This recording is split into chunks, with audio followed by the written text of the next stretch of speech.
บ้านและดิฉันก็ได้ตอบปัญหานั้นตามแนวทางแห่งพระไตรปิฎกที่ได้ศึกษามาเชิญค่ะในเวลาที่มีสติสัมปชัญญะเกิดขึ้นก็สามารถที่จะกำหนดรู้ได้แต่ในเวลาที่ขาดสติสัมปชัญญะมีความประมาทขณะนั้นก็ไม่รู้อะไรเลยเหมือนกันแต่ถึงอย่างไรก็เพียรพยายามที่จะเจริญสติทำความรู้สึกตัวให้เกิดขึ้นบ่อยๆในเวลาที่มีการเห็นหรือว่าในเวลาที่มีการได้ยินได้กลิ่นลิ้มรสกระทบสัมผัสหรือแม้แต่การนึกคิดเวลาที่ใจของเราเนี่ยค่ะคิดถึงเรื่องนั้นคิดถึงเรื่องนี้จิตใจฟุ้งซ่านพล่านไปในอารมณ์ต่างๆขณะนั้นไม่รู้สึกตัวเลยแต่จะมารู้ว่าตอนนี้จิตฟุ้งซ่านเกิดขึ้นแล้วก็ต่อเมื่อมีสติเกิดขึ้นนั่นเองถึงจะรู้ว่าเมื่อกี้เนี่ย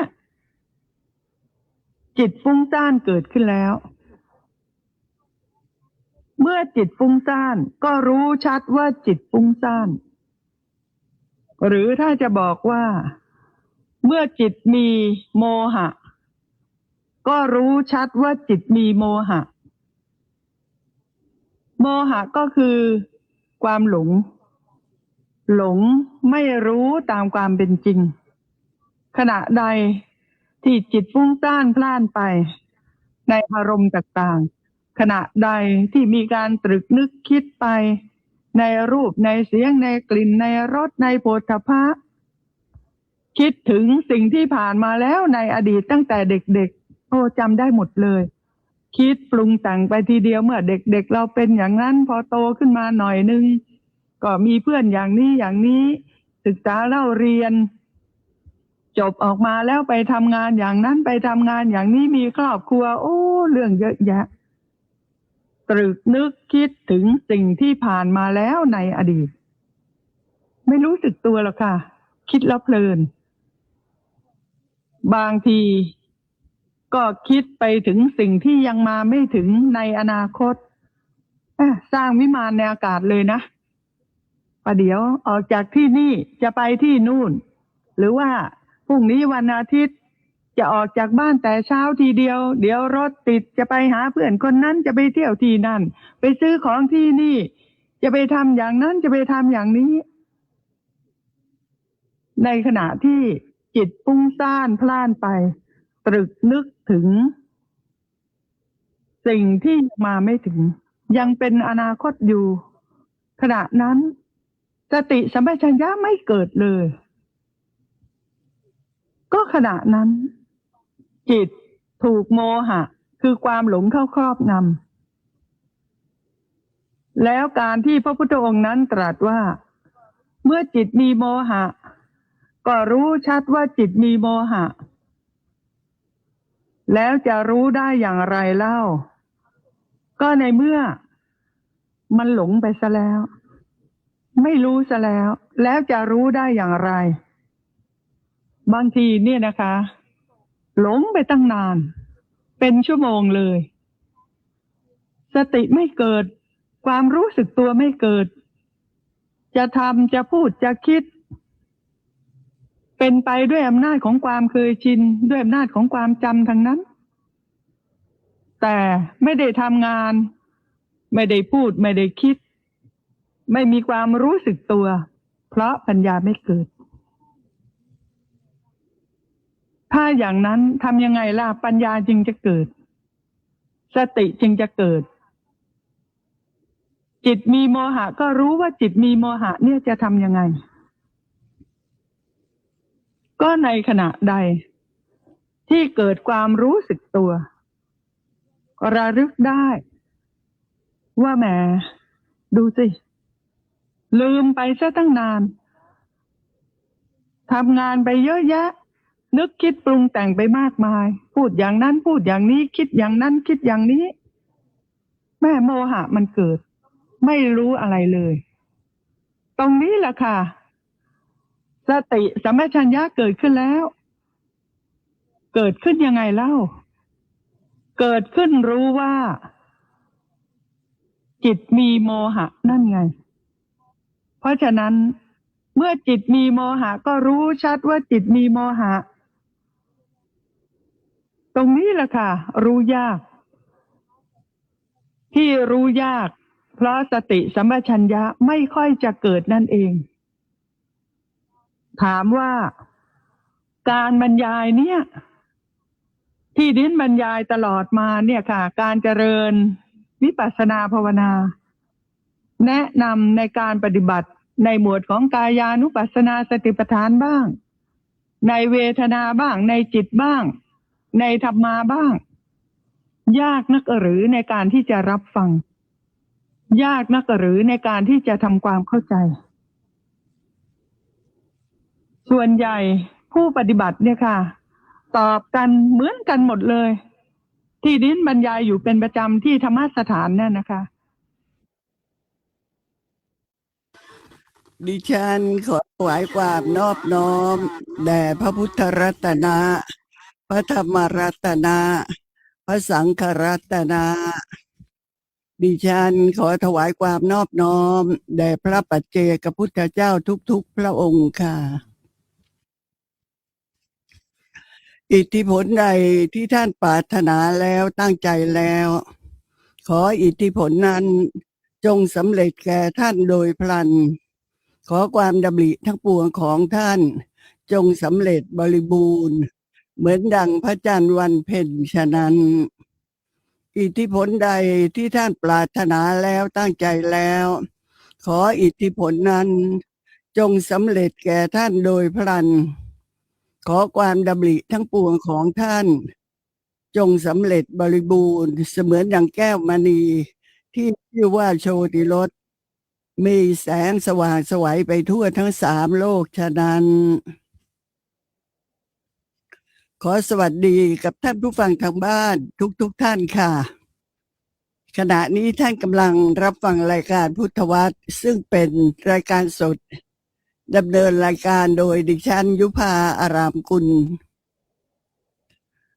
ท่านผู้ใดที่ต้องการไต่ถามปัญหาธรรมะในรายการนี้เกี่ยวกับการให้ทานรักษาศีลเจริญสมาธิเจริญวิปัสสนาภาวนาก็เรียนเชิญนะคะไต่ถามได้ค่ะที่หมายเลข098-358-8544ขณะนี้ก็บรรยายสืบต่อกันมาในเรื่องของพุทธวงศ์วงแห่งพระอรหันตสัมมาสัมพุทธเจ้าค่ะดิฉันขอเวลา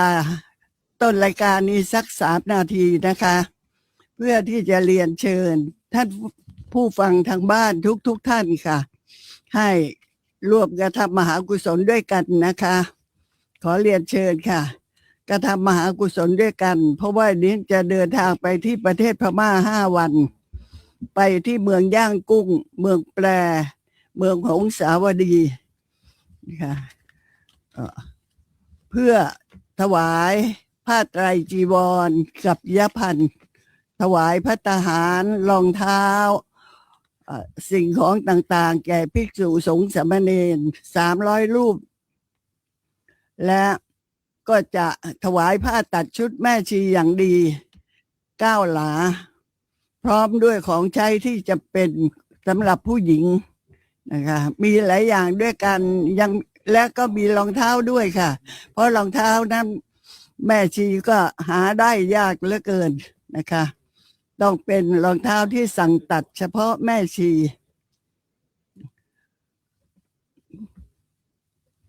แล้วก็ถวายภัตตาหารของแม่ชีด้วยนะแม่ชีก็300 ท่านภิกษุสงฆ์สามเณรก็300 รูปรวมแล้วก็ถวายผ้าไตรจีวรมอบผ้าตัดชุดแม่ชีอย่างดีพร้อมด้วยของใช้ที่จำเป็นแล้วก็ถวายรองเท้าถวายภัตตาหารแก่ภิกษุสงฆ์สามเณรแม่ชี600 ท่านนะคะเป็นงานใหญ่ค่ะเพราะ เดียนคิดว่าเดียนคงจะไม่มีโอกาสที่จะได้ทำบุญทำกุศลลักษณะนี้อีกต่อไปแล้ว เพราะว่าเดินทางก็ไม่ไหวแล้ว คราวนี้พอไปได้ก็ไปนะจะทำความดีก็ต้องมีความเพียรมีความพยายามนะกำลังใจต้องแข็งแรงต้องสู้ นอกจากนั้นก็ยังได้จัดซื้อผ้าห่มพระมหาเจดีย์เป็นผ้าเนื้อดีสีทองค่ะ ก็4 แห่งนี่ก็500 กว่า600 หลาแล้วนะเพราะว่าบางแห่งนั่นก็150 หลาแล้วนะพร้อมด้วยเครื่องสักการะบูชา เวลาเราไปห่มผ้าพระมหาเจดีย์เนี่ย เราก็ต้องมีผ้าไตรจีวรด้วยนะแล้วก็ผ้าไตรจีวรเนี่ยเราจะถวายที่พระมหาเจดีย์เลย เหมือนกับถวายต่อพระพุทธเจ้าเลย และเครื่องสักการะบูชาต่างๆที่พระมหาเจดีย์บอบจี1 แห่งพระมหาเจดีย์อ่องเมียนพาหุ1 แห่งพระมหาเจดีย์พญาจี1 แห่งและพระมหาเจดีย์เมืองหงสาวดีอีก1 แห่งนะคะก็เรียนเชิญนะคะทำมหากุศลด้วยกันตัวนี้เองโอกาสที่จะเรียนเชิญชวนท่านผู้ฟังเพื่อบริจาครับทำนู่นทำนี่นะไม่ค่อยมีนานๆจะมีสักครั้งหนึ่งก็หวังว่าเราคงจะได้ทำบุญทำกุศลร่วมกันนะคะการที่ผู้ฟังจะฟังธรรมจากใครบรรยายก็เป็นเรื่องที่แล้วแต่แน่นอนค่ะเบื้องหลังเราก็ไม่สามารถจะรู้ได้ว่าในอดีตชาติใครเป็นใครมาจากไหนด้วยกันนะคะทำไมถึงได้มาประสบพบกันอย่างนี้ต้องไปเรียนเรื่องเกี่ยวกับปัจจัยต่างๆเรียนพระพิธรรมเรียนเรื่องกรรมเรื่องผลของกรรมแล้วก็จะทำให้เกิดความรู้สึกอัศจรรย์นะทำไมนะมีคนฟังธรรมผู้หญิงบรรยายทำไมผู้หญิงถึงมาบรรยายเป็นใครมาจากไหนผู้ฟังธรรมน่ะเขาก็อยากจะฟังพระเทศน์เพราะว่าเราเชื่อกันมานานแล้วว่าพระท่านน่ะมีวิชาความรู้มากแล้วมีผู้หญิงมาบรรยายธรรมมันก็แปลกนะแต่เท่าที่ได้ทราบมานะจากปากของท่านผู้ฟังบอกว่าฟังดิฉันมา30 กว่าปีบางท่านก็20 กว่าปีก็ทำให้มีกำลังใจค่ะดิฉันมีกำลังใจที่จะแสวงหาค้นคว้าตำรับตำราเพื่อที่จะนำมาเสนอท่านว่าพระพุทธเจ้านั้นทรงแสดงอย่างนี้โดยเฉพาะเรื่องของพุทธวงศ์ของพระอรหันตสัมมาสัมพุทธเจ้าทุกพระองค์เนี่ยค่ะตัวดิฉันเองก็ประทับใจในเรื่องนี้นะก็อัญเชิญมาเรียนให้ท่านผู้ฟังได้รับทราบถ้าท่านสนใจตั้งใจรับฟังท่านจะเกิดความศรัทธาเลื่อมใสในพระพุทธเจ้าอย่างมากทีเดียวนะคะแต่ที่เรียนให้ทราบเนี่ยก็ย่อๆโดยส่วนย่อๆโดยสังเขปค่ะแต่ถ้าจะพูดเป็นรายละเอียดแล้วต้องพูดกันเป็นปีแน่เลยพุทธวงศ์เนี่ยต้องพูดกันเป็นปีวงแห่งพระอรหันตสัมมาสัมพุทธเจ้าเอาเป็นเพียงว่าย่อๆแต่ละพระองค์แค่นี้ก็เป็นบุญหูอย่างมากทีเดียวเป็นบุญหูอย่างมากที่ท่านบอกว่าเป็นสวนานุตตริยะเป็นการที่ได้รับฟังอย่างยอดเยี่ยมนะดินเวลาบรรยายแล้วเนี่ยก็ดีใจ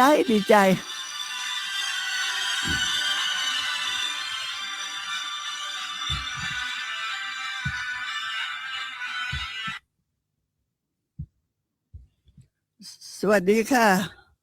อาจารย์ยุพาสวัสดีค่ะเมื่อตอน3:15 นาทีหนูโอนเงินไป1,600ค่ะ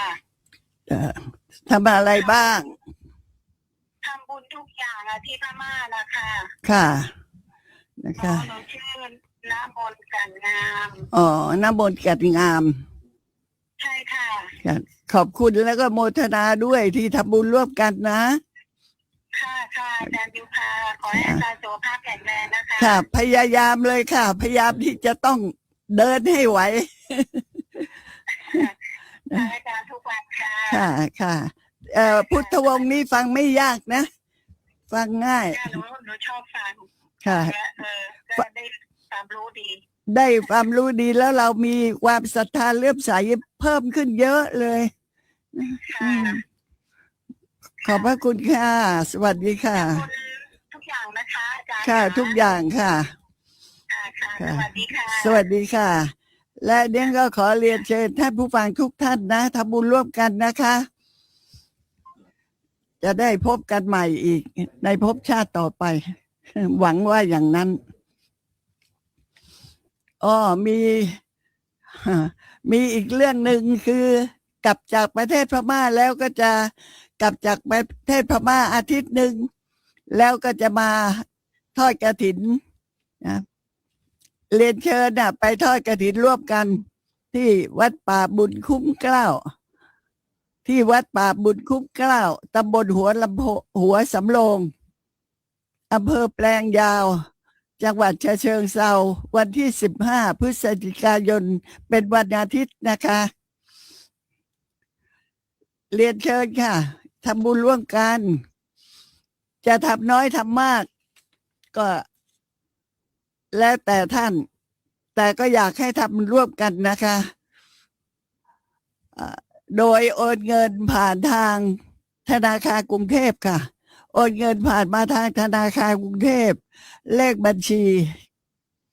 1615262ดินเริ่มซื้อของนะดินเริ่มไปซื้อของแล้วค่ะ จัดหาซื้อของเตรียมแล้วค่ะนะคะ ก็บอกบุญนะคะถ้าท่านโอนเงินผ่านมาทางธนาคารกรุงเทพเนี่ยนี่ก็จะได้เบิกเงินไปซื้อของทยอยซื้อเลยเพราะของเป็นจำนวนมากค่ะ ของเป็นจำนวนมากนะก็จะทยอยซื้อ และอยากจะบอกว่าเป็นของที่คัดสรรแล้วว่าดีที่สุดจะไม่ดีได้ยังไงแล้วผ้าไตรจีวรพระนะก็ถือว่าถ้าพระไม่มีผ้าไตรจีวรก็ไม่เรียกว่าพระแล้วนะดังนั้นผ้าไตรจีวรพระเนี่ยเป็นเครื่องหมายเรียกว่าเป็นธงชัยแห่งพระอรหันต์หวังว่าคงเคยได้ยินนะผ้าไตรจีวรพระเนี่ยเรียกว่าธงชัยแห่งพระอรหันต์นะเราก็จะถวายผ้าไตรจีวรนี้แก่ภิกษุสงฆ์สามเณรนะที่ศึกษาเล่าเรียนอยู่ที่ประเทศพม่าและนอกจากท่านจะเรียนแล้วท่านก็ยังได้ปฏิบัติด้วยเมื่อศึกษาเล่าเรียนกันเข้าใจดีแล้วก็ออกเผยแผ่คำสอนพระพุทธเจ้าก็เป็นเหตุให้พระธรรมคำสอนของพระพุทธองค์นั้นน่ะมีผู้ฟังได้รับฟังเป็นจำนวนมากทีเดียวนะคะเป็นบุญเป็นกุศลค่ะที่เราจะช่วยกันให้พุทธศาสนานั้นเจริญรุ่งเรืองนะเป็นบุญเป็นกุศลการถวายผ้าไตรจีวรสงฆ์นะก็ถือว่าเป็นบุญมากอยู่แล้วแต่ในเวลาที่นำผ้าไตรจีวรไปถวายที่พระมหาเจดีย์ที่ประดิษฐานพระบรมสารีริกธาตุของพระพุทธเจ้าเนี่ยเหมือนกับถวายผ้าไตรจีวรพระพุทธองค์เลยแสดงไว้ชัดเจนค่ะว่าถึงแม้ตถาคตจะทรงพระชนอยู่หรือว่าจะดับขันธ์ปรินิพพานไปแล้วก็ตามถ้าบุคคลใดมีจิตน้อมระลึกนึกถึงพระตถาคตเจ้าถวายผ้าไตรจีวรมุ่งตรงต่อพระผู้มีพระภาคเจ้า ก็เท่ากับได้ถวายผ้าไตรจีวรนั้นแก่พระพุทธเจ้าทีเดียวเป็นเรื่องที่น่าภูมิใจมากถึงแม้ว่าเราจะเกิดหลังจากพระพุทธเจ้าปรินิพพานมาตั้ง 2,000 กว่าปีเนี่ยนะมีตอนนั้นเราไม่มีโอกาสที่จะถวายกับพระพุทธองค์แต่ในการเวลาอย่างเนี้ยนะที่จะถวายผ้าไตรจีวรหน้าพระมหาเจดีย์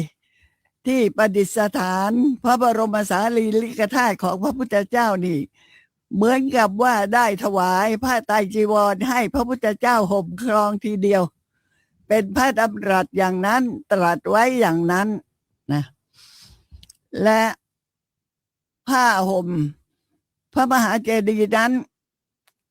นะพระมหาเจดีย์ประดิษฐานพระบรมสารีริกธาตุแล้วผ้าห่มที่เรานำไปกระทำประทักษิณสวดพุทธคุณธรรมคุณสังฆคุณเวลาเดินไปเจริญสติสัมปชัญญะให้เกิดขึ้นเดินรอบองค์พระมหาเจดีย์กระทำประทักษิณรอบองค์พระมหาเจดีย์ตรงนั้นมหากุศลก็จะเกิดขึ้นมิใช่น้อยทีเดียวนะคะและอย่างผ้าห่มเนื้อดีสีทองเนี่ยเอาเป็นว่า600 หลาถ้าเราไม่มีเงินไปซื้อก็ไม่สำเร็จอะค่ะต้องมีเงินไปซื้อนะคะไม่ว่าจะเป็นผ้าไตรจีวรหรือว่าภัตตาหารหรือว่าจะรองเท้าก็แล้วแต่นะดังนั้นก็บอกบุญมาถึงท่านผู้ฟังทางบ้านด้วยนะคะร่วม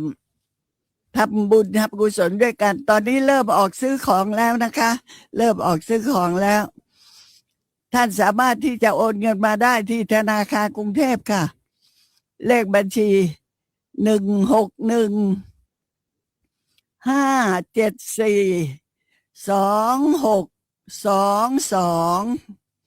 หวังว่าคงจะได้ทำบุญร่วมกันค่ะเรื่องของพุทธวงศ์แห่งพระอรหันตสัมมาสัมพุทธเจ้าเนี่ยที่จริงแล้วมีจำนวนมากเลยนะแต่ที่อัญเชิญมาแสดงมาสาธยายให้ท่านได้รับฟังเนี่ยก็อัญเชิญประวัติของพระพุทธเจ้าแต่ละพระองค์ที่พยากรณ์พระโพธิสัตว์ของเราว่าจะได้ตรัสรู้เป็นพระอรหันตสัมมาสัมพุทธเจ้าทรงพระนามว่าพระสมณโคดมทั้ง20เท่าไหร่นะ23-24พระองค์เนี่ยค่ะก็ฟังแล้วเป็นบุญหูจริงๆนะได้รับฟังถึงจะจำไม่ได้หมดแต่ขณะฟังตั้งใจรับฟังให้ดีนะชื่อพระพุทธเจ้าเนี่ยแต่ละพระองค์ว่าทรงพระนามว่าอะไรบ้างชื่อพระโพธิสัตว์แต่ละภพแต่ละชาติที่ได้เกิดมาว่าทรงพระนามว่าอะไรมีชื่อว่าอะไรเป็นบุญอย่างยิ่งเลยค่ะบุญปากเป็นบุญปากเป็นบุญหูที่ได้ฟังนะคะตั้งใจฟังเถอะค่ะเน้นจำได้ว่าพูดมาถึงพระพุทธเจ้าองค์ที่3สินะองค์ที่4ในครั้งนั้นเนี่ยพระพุทธเจ้าองค์ที่4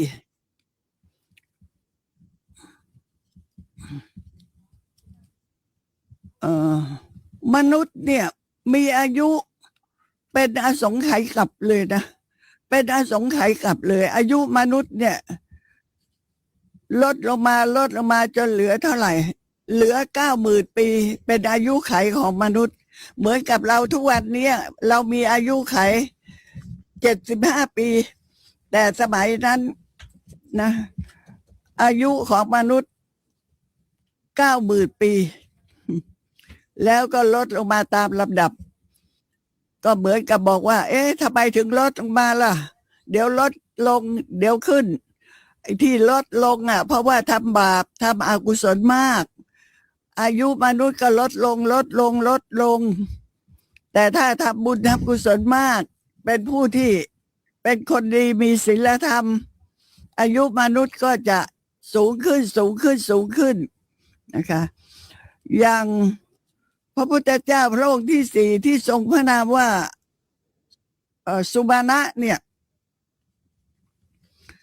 ในสมัยนั้นมนุษย์เนี่ยจะมีอายุขัย90,000 ปี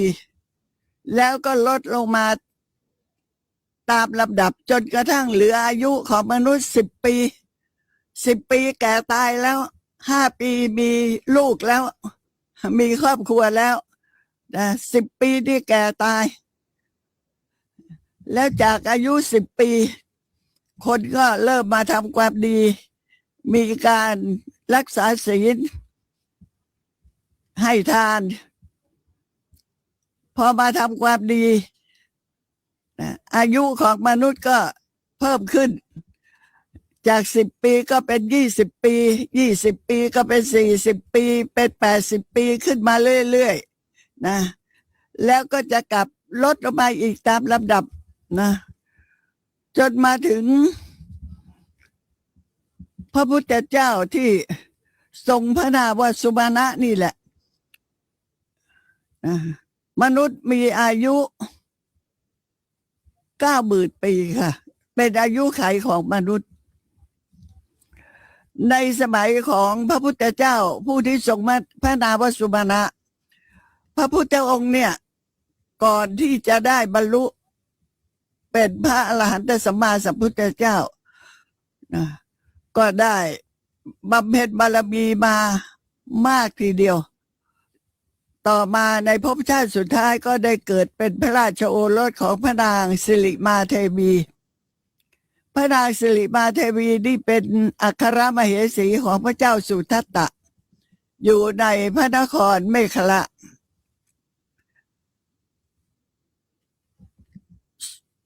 สุมาณะโพธิสัตว์อยู่ครองเรือนนะหมายความถึงว่าครองราชสมบัติ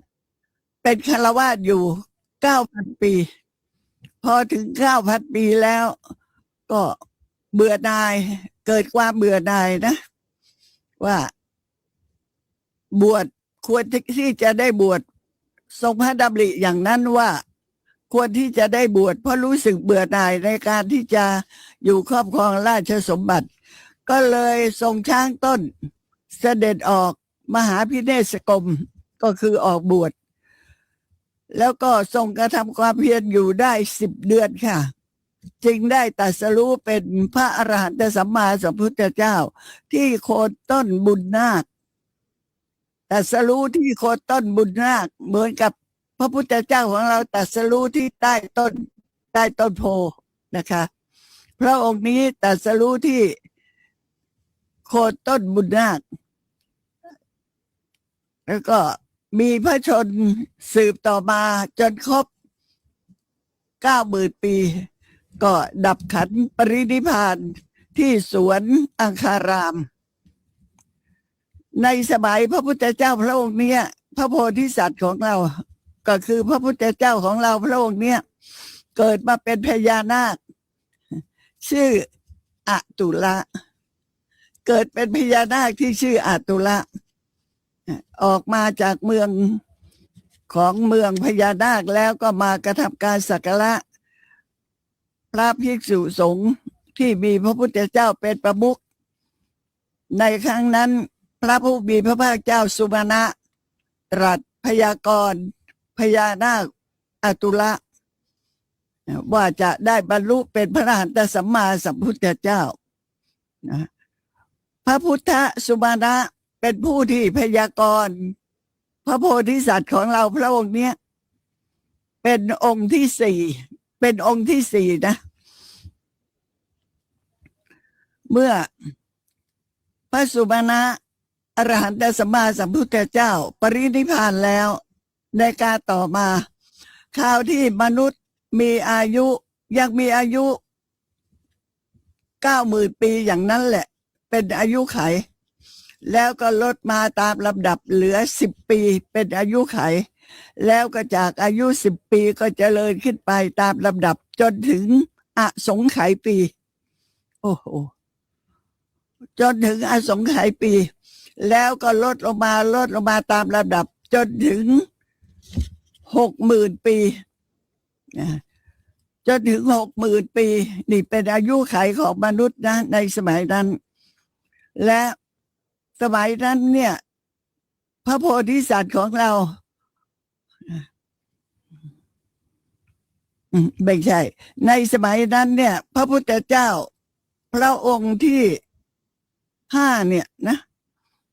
พระองค์ที่5เนี่ยทรงพระนามว่าเรวตะบำเพ็ญบารมีมาจนกระทั่งเต็มเปี่ยมแล้วเกิดมาเป็นภพชาติสุดท้ายเกิดมาเป็นพระราชโอรสของพระนางวิปุลาเทวีอัครมเหสีของพระเจ้าวิปุละในพระนครสุทัญญวดี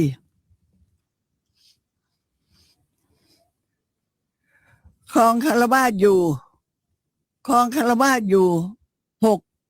6,000 ปี แล้วก็ทรงราชรถเสด็จออกมหาพิเนศกรมทรงบำเพ็ญเพียรอยู่7 เดือน ก็ได้ตรัสรู้เป็นพระอรหันตสัมมาสัมพุทธเจ้าที่โคนต้นบุญนาคดำรงพระชนอยู่60,000 ปีปรินิพพานในเมืองหลวง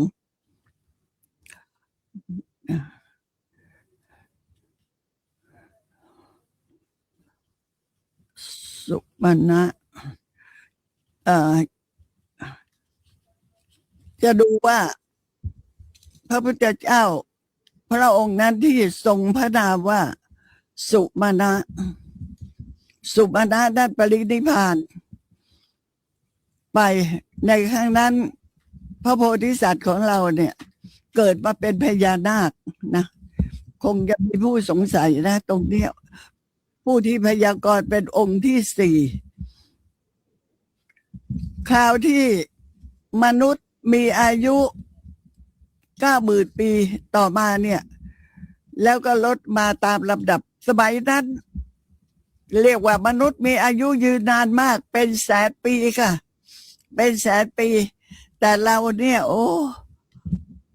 มาเกิดอยู่ในสมัยนี้มีอายุไขของมนุษย์ก็100 ปีแม้พระผู้มีพระภาคเจ้าก็ทรงพระชนอยู่เพียง80 ปีนะถึงแม้ว่าจะเป็นบุคคลผู้ที่เรียกว่าปัญญาธิกะเป็นพระพุทธเจ้าผู้ที่เด่นในเรื่องของปัญญา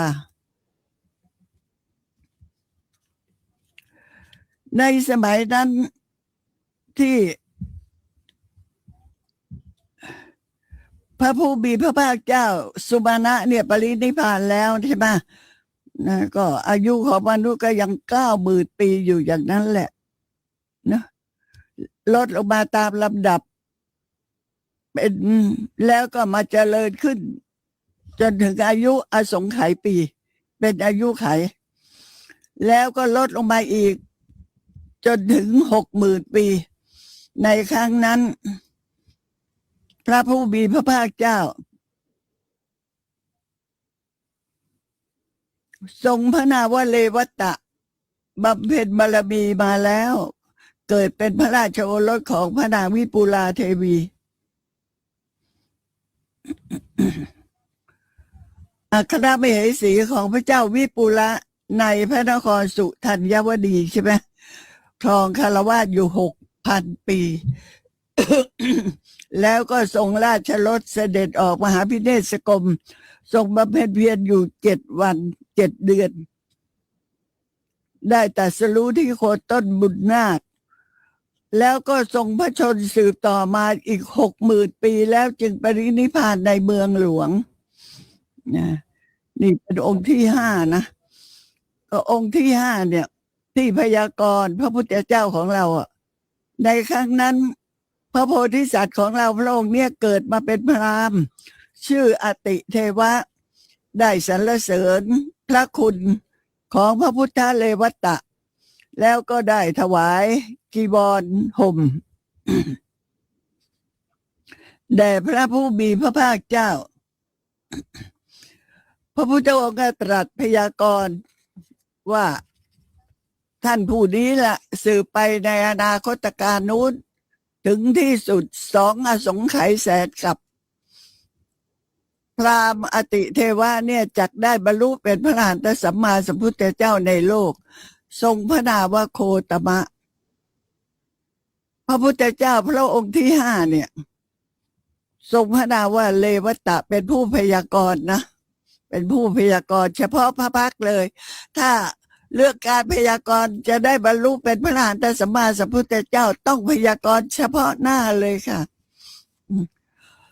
ต่อจากพระพุทธเลวตะแล้วนี่ก็มีพระโพธิสัตว์ผู้ที่เที่ยงในการจะตรัสรู้เป็นพระอรหันตสัมมาสัมพุทธเจ้าสืบต่อมาทรงพระนามว่าโสพีตะพระพุทธองค์ในครั้งที่ยังเป็นฆราวาสอยู่ได้บำเพ็ญบารมีมา4 อสงไขยแสนกับบำเพ็ญมาแล้ว4 อสงไขยแสนกับแล้วก็เกิดมาเป็นพระราชโอรสของพระนางสุธรรมาเทวีเป็นอัครมเหสีของพระเจ้าสุธรรมในพระนครสุธรรมครองคฤหัสถ์หมายความว่าอยู่เป็นอุบาสกอย่างทุกวันนี้พระราชาของเราอย่างเงี้ยเรียกว่าครองคฤหัสถ์อยู่ 9,000 ปีก็เบื่อหน่ายในเพศคฤหัสถ์ปรารถนาที่จะออกบวชจึงเสด็จไปทั้งอากาศตรงนี้นะคะ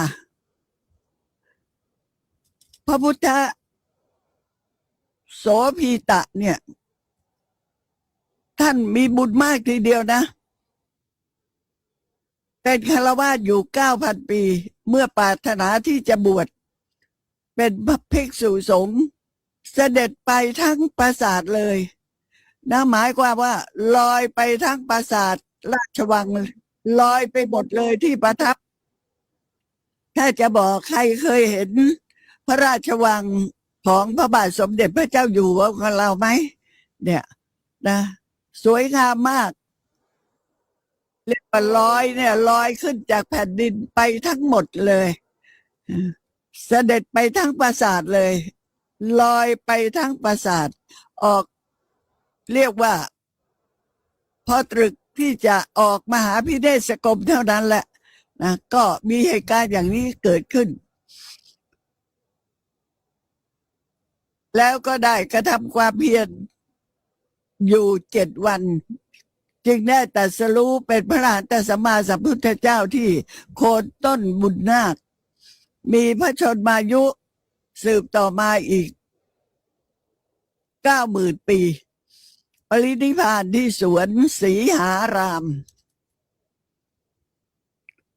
ในครั้งนั้นพระพุทธเจ้าของเราพระโพธิสัตว์เกิดเป็นพราหมณ์อยู่ในเมืองลัมมาวดีชื่อสุชาตะได้ถวายมหาทานแก่ภิกษุสงฆ์มีพระพุทธเจ้านั้นเป็นประมุขพระผู้มีพระภาคเจ้าทรงพยากรณ์พราหมณ์สุชาตะผู้นี้ว่าในอนาคตการพราหมณ์สุชาตะผู้นี้จักได้บรรลุเป็นพระอรหันตสัมมาสัมพุทธเจ้าทรงพระนามว่าโคตมะดังนี้พระพุทธโสพีตะเป็นผู้ที่พยากรณ์พระพุทธเจ้าของเราเป็นองค์ที่6นะ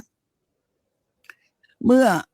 สาระมันทกัปสิ้นไปแล้วมาถึงอสงไขยหนึ่งที่ชื่อว่าชยะอสงไขยเป็นสูญญะอสงไขยคือไม่มีพระพุทธเจ้าที่จะมาตรัสรู้เลยแม้เพียงพระองค์เดียวว่างไปหมดเลยโอ้ถ้าใครไปเกิดในกาลสมัยที่ไม่มีพระพุทธเจ้าตรัสรู้ว่างไปหมดเลยนะเป็นสูญญะอสงไขยไม่มีพระพุทธเจ้ามาตรัสรู้เมื่อสูญญะอสงไขยล่วงไป มันนานมากเลยนะไม่มีพระพุทธเจ้าเลยเนี่ย เมื่อสูญญาอสงไขยล่วงไปแล้วก็มาถึงกับหนึ่งที่ชื่อวรกัป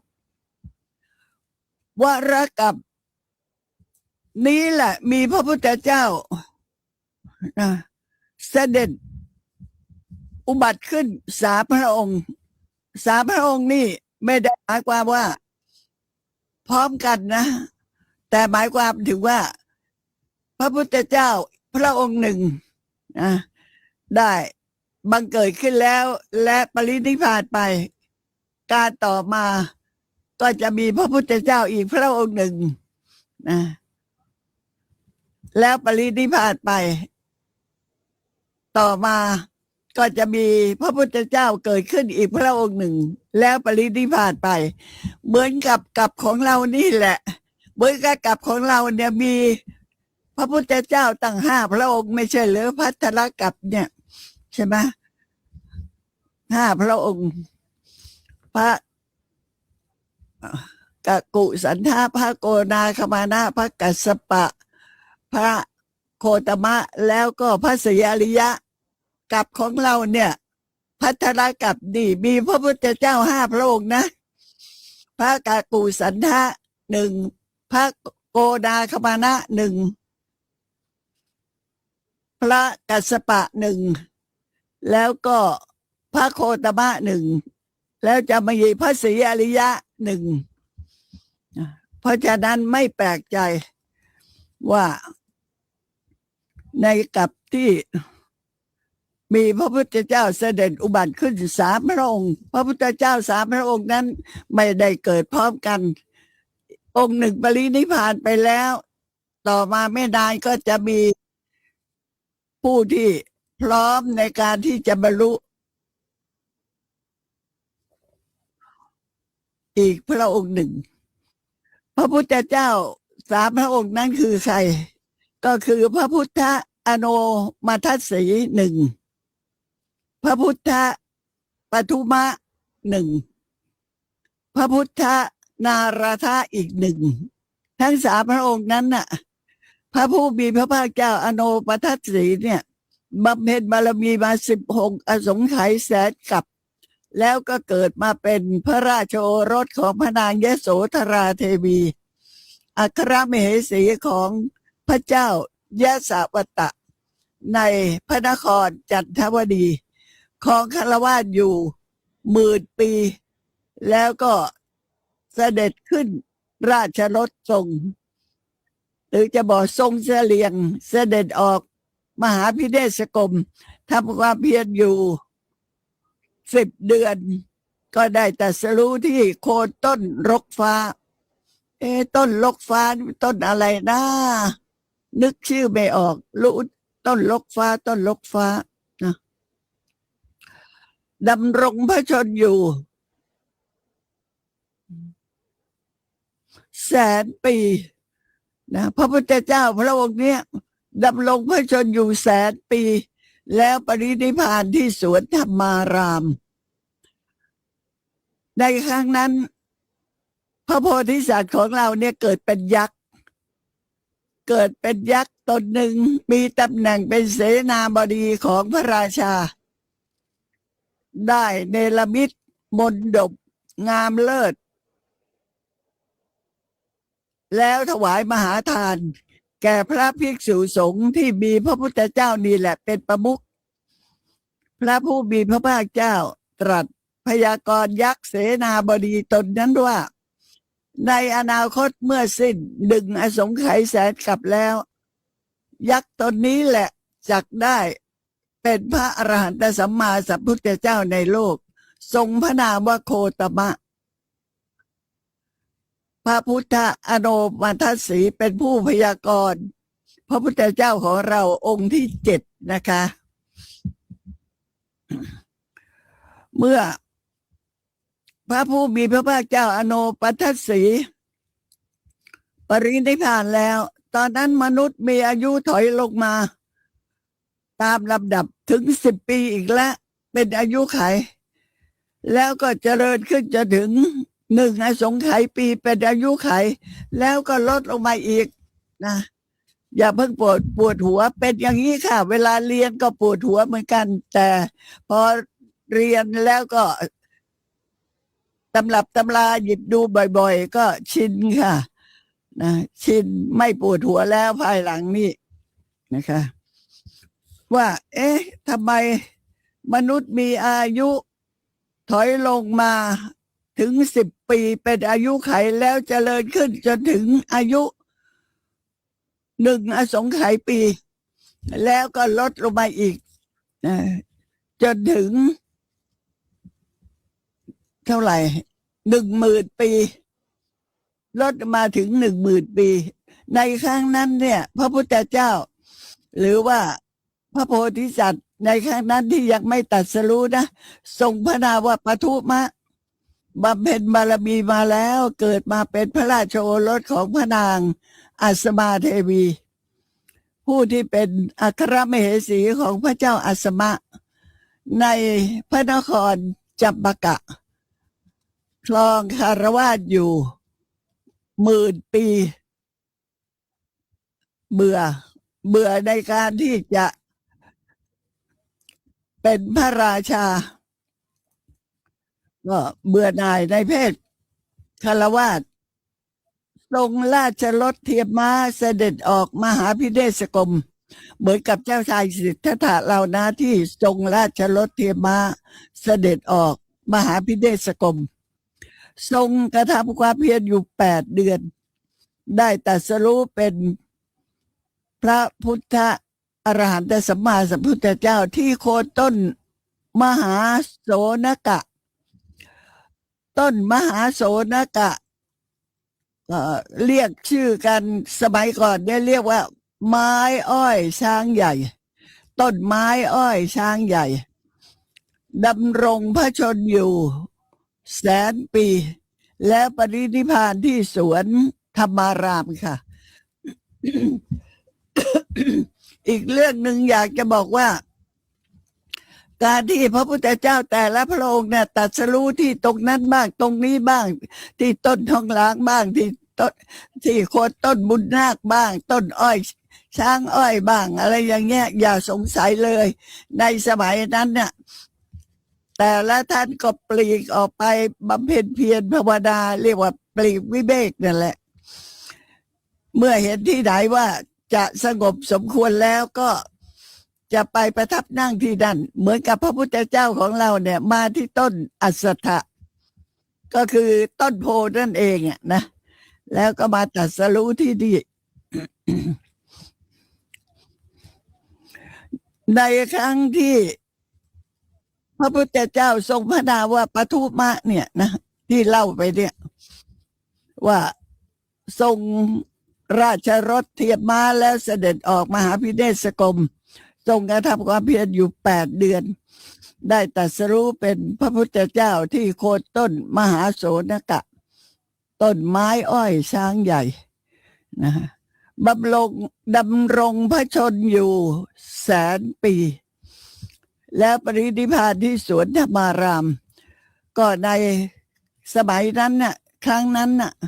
พระโพธิสัตว์ของเราเนี่ยเกิดเป็นพญาเนื้อก็คือเกิดเป็นราชสีห์ในครั้งนั้นราชสีห์เนี่ยเห็นพระผู้มีพระภาคเจ้าประทับเข้านิโรธสมาบัติอยู่ในป่า7 วันพญาราชสีห์นี่พอเห็นแล้วจึงเข้าไปนมัสการพระผู้มีพระภาคเจ้าในขณะที่พระพุทธองค์นั้นยังเข้านิโรธสมาบัติอยู่เลยนะจึงเข้าไปนมัสการกระทำประทักษิณแล้วบรรลือสีหนาฏขึ้น3 ครั้งนั่งเฝ้าพระพุทธองค์อยู่จนกระทั่งพระผู้มีพระภาคเจ้าออกจากนิโรธสมาบัติที่เข้ามา7 วันนั่นแหละพญาราชสีห์ก็ยังนั่งเฝ้าพระผู้มีพระภาคเจ้าพระพุทธองค์ตรัสพยากรณ์ราชสีห์นั้นว่าในอนาคตราชสีห์ตัวเนี้ยจักได้เป็นพระพุทธ คือจักได้เป็นพระพุทธเจ้าทรงพระนามว่าโคตมะพระพุทธปทุมะพระองค์นี้ได้พยากรณ์พระพุทธเจ้าของเรานะว่าจะได้เป็นพระอรหันตสัมมาสัมพุทธเจ้าเป็นองค์ที่8ค่ะเป็นองค์ที่8นะคะเมื่อ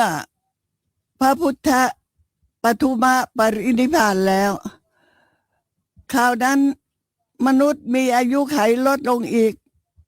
เมื่อลดลงแล้วก็เจริญขึ้นอีกในที่สุดมนุษย์ก็มามีอายุ90,000 ปีเป็นอายุขัยเหมือนอย่างที่ได้กล่าวมาในแรกๆนั่นแหละค่ะขึ้นแล้วก็ลง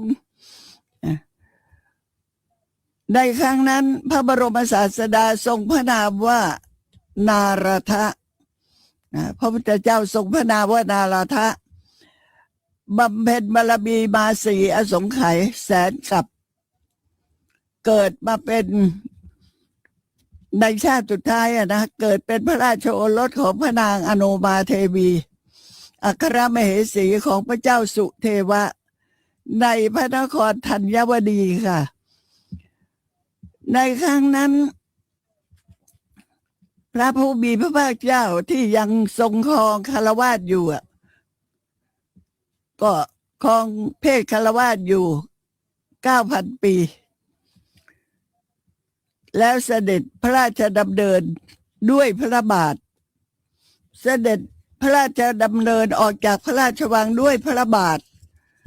เพื่อออกมหาพิเนศกรมแม่นะเดินไปเลยแหละค่ะทรงกระทำความเพียรอยู่7 วันก็ได้ตรัสรู้เป็นพระอรหันตสัมมาสัมพุทธเจ้าที่โคนต้นมหาโสนกะก็คือต้นไม้อ้อยช้างใหญ่ดำรงพระชนอยู่สืบต่อมาอีก 90,000 ปีแล้วปรินิพพานที่สวนธรรมารามพระโพธิสัตว์ของเราในครั้งนั้นเกิดเป็นอะไรเนี่ยนะพระโพธิสัตว์ของเราในครั้งนั้นเป็นฤาษีค่ะบวชเป็นฤาษีก็ได้มีโอกาสถวายทานและบูชาพระพุทธเจ้าด้วยไม้จันแดงนะมีโอกาสถวายทานและบูชาพระพุทธเจ้าด้วยไม้จันแดงในครั้งนั้นพระพุทธเจ้าพร้อมด้วยภิกษุสงฆ์ที่เป็นบริวารเนี่ยเสด็จมาพระผู้มีพระภาคเจ้าจึงทรงพยากรณ์ฤาษีตนนั้นว่าในอนาคตการฤาษีตนนี้นั่นแหละจักได้บรรลุเป็นพระอรหันตสัมมาสัมพุทธเจ้าทรงพระนามว่าโคตมะพระพุทธนารทะเป็นผู้ที่พยากรณ์พระพุทธเจ้าของเราเป็นพระองค์ที่9นะคะต่อไปเมื่อวรกัปนั้นสิ้นไปแล้วต่อมาก็ถึงอสงไขย1คือรุจิอสงไขยเป็นสูญญะอสงไขยคือไม่มีพระพุทธเจ้าบังเกิดขึ้นเลยค่ะนะตรงนี้ให้ทราบว่าที่ว่าไม่มีพระพุทธเจ้าบังเกิดขึ้นน่ะในกับที่พระพุทธเจ้าทั้งหลายเนี่ยมีพระตัณหังกรพระโกฏัญญะพระมังคระพระอโนมาทัสสีอย่างนี้เป็นต้นเสด็จอุบัติขึ้นนั้นน่ะไม่ได้อยู่ภายในอสงไขยทั้ง4ที่ว่าอสงไขยทั้ง4น่ะก็คือเสละอสงไขยนะภาสะอสงไขยชยะอสงไขยและก็รุจิอสงไขยแต่ว่ากับเหล่านั้นน่ะนับเนื่องเข้าไปในอสงไขยทั้ง4ที่มีเสละอสงไขยเป็นต้นทั้งนี้เพราะว่ากับทั้งหลายเหล่านั้นน่ะล้วนแต่ว่ามีล้วนแต่ว่า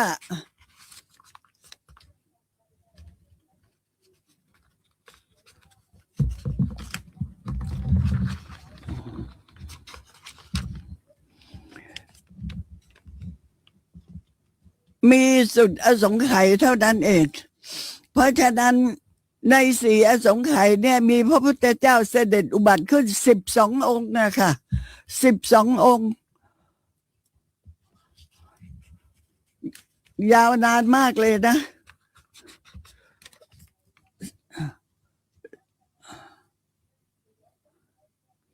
เสละอสงไขยกับเหล่านั้นนะล้วนแต่มีอยู่ในอสงไขยเหล่านั้น ก็ในสี่อสงไขยนั้นมีพระพุทธเจ้าอุบัติขึ้นมาถึง12 พระองค์ แต่ไม่ใช่ว่า